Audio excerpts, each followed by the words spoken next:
Okay, so the book that I'm going to talk about right now is called Adventures in Cartooning. I've only read a few other graphic novels, but none of them were like this one. Adventures in Cartooning is a comic book about how to make comic books. Now, believe me, 108 pages of this sounded a little weird and unappealing at first, but once I opened the first page and met the brave knight and the cute, all-knowing elf, I was intrigued.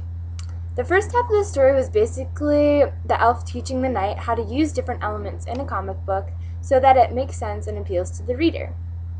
A great thing about the way that the elf taught was that he used examples of the bad way to do it and then the right way so that the knight could see the difference. So an example of this is on this page. As you can see, he shows himself in a bunch of different places. And basically here he was teaching the knight how to use a panel. So he says if you don't use a panel, it looks like there's a bunch of elves there. But then on the next page, when he uses the panel, you can see that it's different things happening, not just a bunch of elves floating around. I also thought it was awesome that the character of the knight was not only learning about how to make a comic book, he actually began writing his own story about halfway into the book. From that point on in the story, it was about the knight traveling to Dragon Island, where he fought the vicious dragon, which was all recorded in proper comic book form. At the end, the elf comes back and congratulates the knight on her success in both her adventure and in her comic book writing techniques. So I'll show you an example of that. See here at the end, the elf comes back and says, "Wow, that was a great adventure. I loved how you put all of those word balloons together. And that giant 2-page channel, a real showstopper."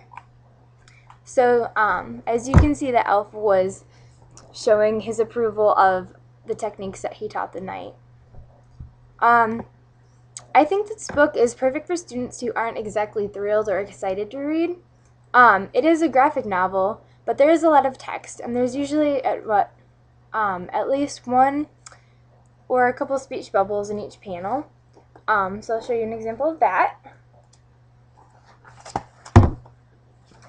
As you can see on this page, there's a whole bunch of speech bubbles with lots of words in them and stuff. So it's not just pictures, there's text in it too. Along with this, the book is educational. It's about like the styles of art, and in addition to a story.